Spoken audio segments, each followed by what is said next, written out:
O Sermão do Monte. Quando Jesus viu aquelas multidões, subiu o monte e sentou-se. Os seus discípulos chegaram perto dele e ele começou a ensiná-los. A verdadeira felicidade.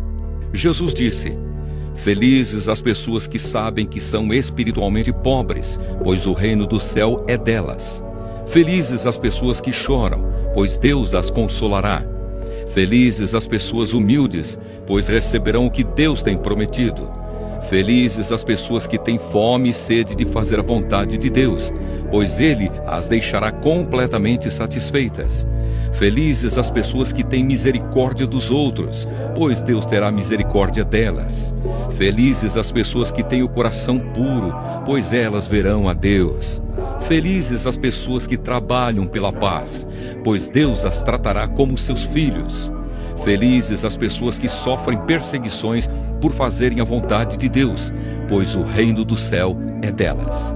Felizes são vocês quando os insultam, perseguem e dizem todo tipo de calúnia contra vocês por serem meus seguidores. Fiquem alegres e felizes, pois uma grande recompensa está guardada no céu para vocês, porque foi assim mesmo que perseguiram os profetas que viveram antes de vocês. O sal e a luz. Vocês são o sal para a humanidade, mas se o sal perde o gosto, deixa de ser sal e não serve para mais nada. É jogado fora e pisado pelas pessoas que passam. Vocês são a luz para o mundo. Não se pode esconder uma cidade construída sobre um monte. Ninguém acende uma lamparina para colocá-la debaixo de um cesto. Pelo contrário, ela é colocada no lugar próprio para que ilumine todos os que estão na casa. Assim também a luz de vocês deve brilhar, para que os outros vejam as coisas boas que vocês fazem e louvem o Pai de vocês que está no céu. A lei de Moisés. Não pensem que eu vim para acabar com a lei de Moisés ou com os ensinamentos dos profetas. Não vim para acabar com eles, mas para dar o seu sentido completo. Eu afirmo a vocês que isto é verdade. Enquanto o céu e a terra durarem, nada será tirado da lei, nem a menor letra, nem qualquer acento, e assim será até o fim de todas as coisas. Portanto, qualquer um que desobedecer ao menor mandamento e ensinar os outros a fazerem o mesmo, será considerado o menor no reino do céu. Por outro lado, quem obedecer à lei e ensinar os outros a fazerem o mesmo, será considerado grande no reino do céu. Pois eu afirmo a vocês que só entrarão no reino do céu se forem mais fiéis em fazer a vontade de Deus do que os mestres da lei e os fariseus. O ódio. Vocês ouviram o que foi dito aos seus antepassados: não mate. Quem matar será julgado. Mas eu lhes digo que qualquer um que ficar com raiva do seu irmão será julgado. Quem disser ao seu irmão: você não vale nada, será julgado pelo tribunal. E quem chamar o seu irmão de idiota estará em perigo de ir para o fogo do inferno. Portanto, se você estiver oferecendo no altar a sua oferta a Deus e lembrar que o seu irmão tem alguma queixa contra você, deixe a sua oferta ali, na frente do altar, e vá logo fazer as pazes com o seu irmão. Depois volte e ofereça a sua oferta a Deus. Se alguém fizer uma acusação contra você e levá-lo ao tribunal, entre em acordo com essa pessoa enquanto ainda é tempo, antes de chegarem lá. Porque depois de chegarem ao tribunal, você será entregue ao juiz. O juiz o entregará ao carcereiro e você será jogado na cadeia. Eu afirmo a você que isto é verdade. Você não sairá dali enquanto não pagar a multa toda. O adultério. Vocês ouviram o que foi dito: não cometa adultério. Mas eu lhes digo: quem olhar para uma mulher e desejar possuí-la, já cometeu adultério no seu coração.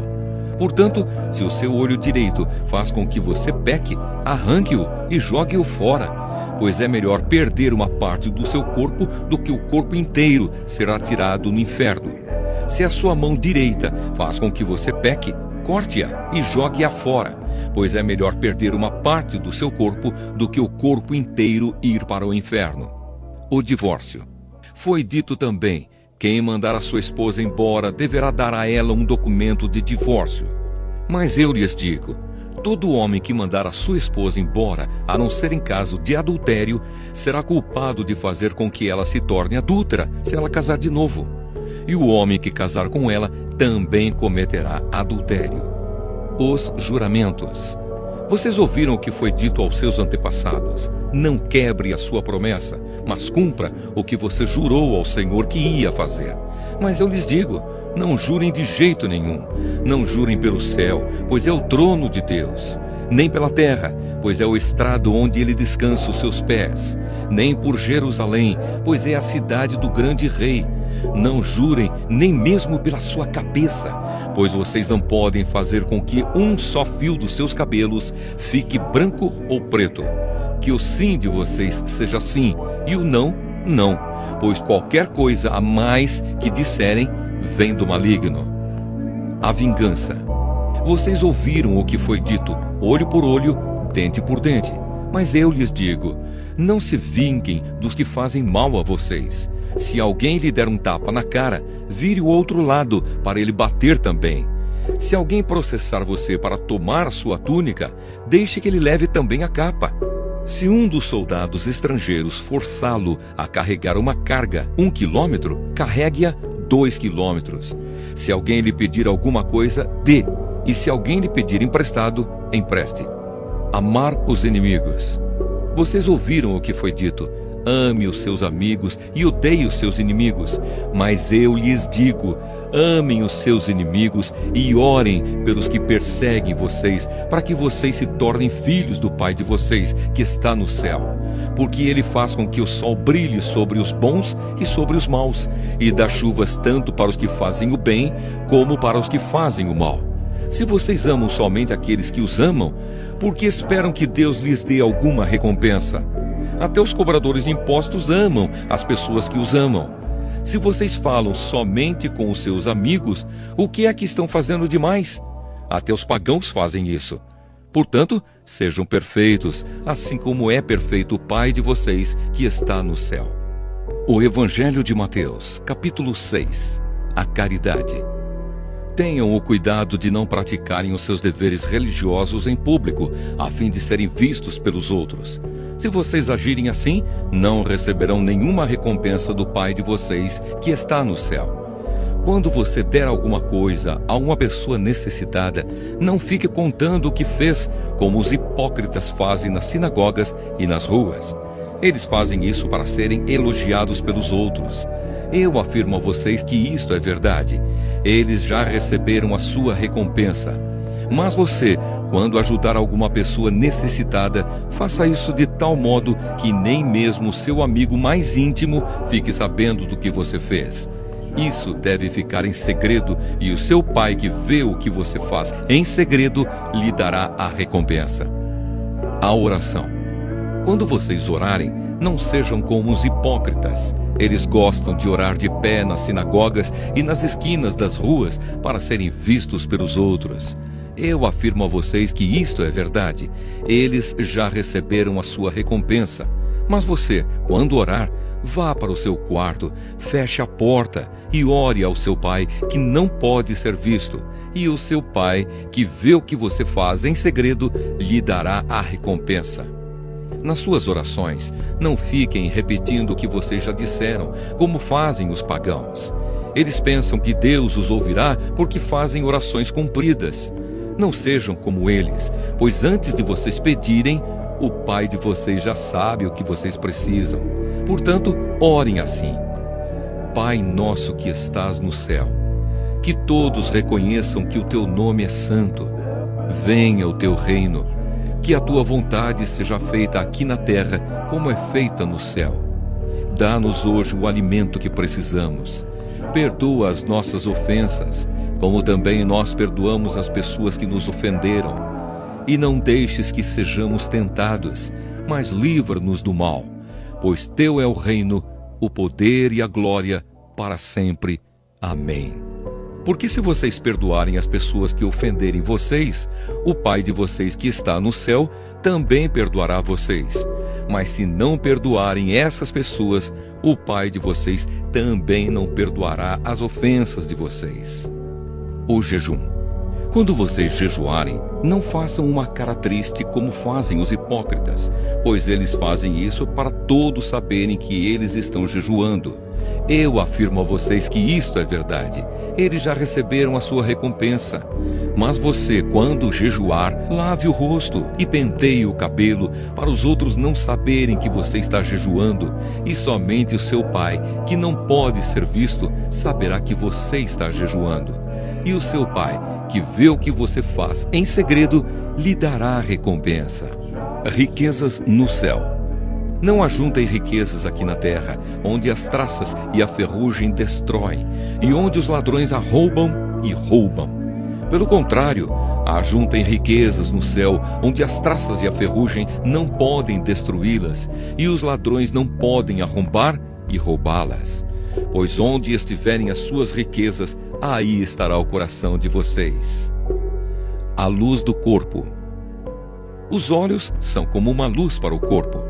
Quando os olhos de vocês são bons, todo o seu corpo fica cheio de luz. Porém, se os seus olhos forem maus, o seu corpo ficará cheio de escuridão. Assim, se a luz que está em você virar escuridão, como será terrível essa escuridão? Deus e as riquezas. Um escravo não pode servir a 2 donos ao mesmo tempo, pois vai rejeitar um e preferir o outro, ou será fiel a um e desprezará o outro.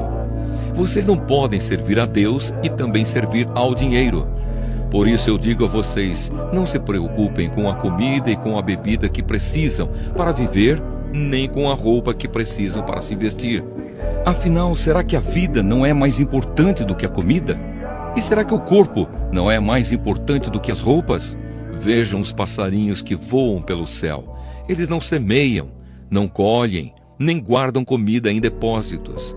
No entanto, o Pai de vocês, que está no céu, dá de comer a eles. Será que vocês não valem muito mais do que os passarinhos? E nenhum de vocês pode encompridar a sua vida, por mais que se preocupe com isso. E por que vocês se preocupam com roupas? Vejam como crescem as flores do campo. Elas não trabalham, nem fazem roupas para si mesmas. Mas eu afirmo a vocês que nem mesmo Salomão, sendo tão rico, usava roupas tão bonitas como essas flores. É Deus quem veste a erva do campo, que hoje dá flor e amanhã desaparece, queimada no forno. Então é claro que Ele vestirá também vocês, que têm uma fé tão pequena. Portanto, não fiquem preocupados perguntando: onde é que vamos arranjar comida? Ou onde é que vamos arranjar bebida? Ou onde é que vamos arranjar roupas? Pois os pagãos é que estão sempre procurando essas coisas. O Pai de vocês que está no céu sabe que vocês precisam de tudo isso. Portanto, ponham em primeiro lugar na sua vida o reino de Deus e aquilo que Deus quer, e Ele lhes dará todas essas coisas. Por isso não fiquem preocupados com o dia de amanhã, pois o dia de amanhã trará as suas próprias preocupações. Para cada dia bastam as suas próprias dificuldades. O Evangelho de Mateus, capítulo 7. O costume de julgar os outros. Não julguem os outros para vocês não serem julgados por Deus, porque Deus julgará vocês do mesmo modo que vocês julgarem os outros, e usará com vocês a mesma medida que vocês usarem para medir os outros. Por que é que você vê o cisco que está no olho do seu irmão e não repara na trave de madeira que está no seu próprio olho? Como é que você pode dizer ao seu irmão: me deixe tirar esse cisco do seu olho, quando você está com uma trave no seu próprio olho? Hipócrita! Tire primeiro a trave que está no seu olho, e então poderá ver bem para tirar o cisco que está no olho do seu irmão. Não deem para os cachorros o que é sagrado, pois eles se virarão contra vocês e os atacarão. Não joguem as suas pérolas para os porcos, pois eles as pisarão. A bondade de Deus. Peçam e vocês receberão. Procurem e vocês acharão. Batam e a porta será aberta para vocês. Porque todos aqueles que pedem recebem, aqueles que procuram acham, e a porta será aberta para quem bate. Por acaso algum de vocês que é pai será capaz de dar uma pedra ao seu filho quando ele pede pão? Ou lhe dará uma cobra quando ele pede um peixe? Vocês, mesmo sendo maus, sabem dar coisas boas aos seus filhos. Quanto mais o Pai de vocês que está no céu dará coisas boas aos que lhe pedirem. Façam aos outros o que querem que eles façam a vocês, pois isso é o que querem dizer a lei de Moisés e os ensinamentos dos profetas. Os dois caminhos. Entrem pela porta estreita, porque a porta larga e o caminho fácil levam para o inferno, e há muitas pessoas que andam por esse caminho. A porta estreita e o caminho difícil levam para a vida, e poucas pessoas encontram esse caminho. Os falsos profetas. Cuidado com os falsos profetas. Eles chegam disfarçados de ovelhas, mas por dentro são lobos selvagens. Vocês os conhecerão pelo que eles fazem. Os espinheiros não dão uvas, e os pés de urtiga não dão figos. Assim toda árvore boa dá frutas boas, e a árvore que não presta dá frutas ruins. A árvore boa não pode dar frutas ruins, e a árvore que não presta não pode dar frutas boas. Toda árvore que não dá frutas boas é cortada e jogada no fogo. Portanto, vocês conhecerão os falsos profetas pelas coisas que eles fazem. Quem entra no reino do céu? Não é toda pessoa que me chama de Senhor, Senhor, que entrará no reino do céu, mas somente quem faz a vontade do meu Pai que está no céu. Quando aquele dia chegar, muitas pessoas vão me dizer: Senhor, Senhor, pelo poder do seu nome anunciamos a mensagem de Deus, e pelo seu nome expulsamos demônios e fizemos muitos milagres. Então eu direi claramente a essas pessoas: eu nunca conheci vocês. Afastem-se de mim, vocês que só fazem o mal. Os dois alicerces. Quem ouve esses meus ensinamentos e vive de acordo com eles é como um homem sábio que construiu a sua casa na rocha. Caiu a chuva, vieram as enchentes e o vento soprou com força contra aquela casa. Porém ela não caiu, porque havia sido construída na rocha. Quem ouve esses meus ensinamentos e não vive de acordo com eles é como um homem sem juízo que construiu a sua casa na areia. Caiu a chuva, vieram as enchentes e o vento soprou com força contra aquela casa. Ela caiu e ficou totalmente destruída. A autoridade de Jesus. Quando Jesus acabou de falar, as multidões estavam admiradas com a sua maneira de ensinar. Ele não era como os mestres da lei, pelo contrário, ensinava com a autoridade dele mesmo.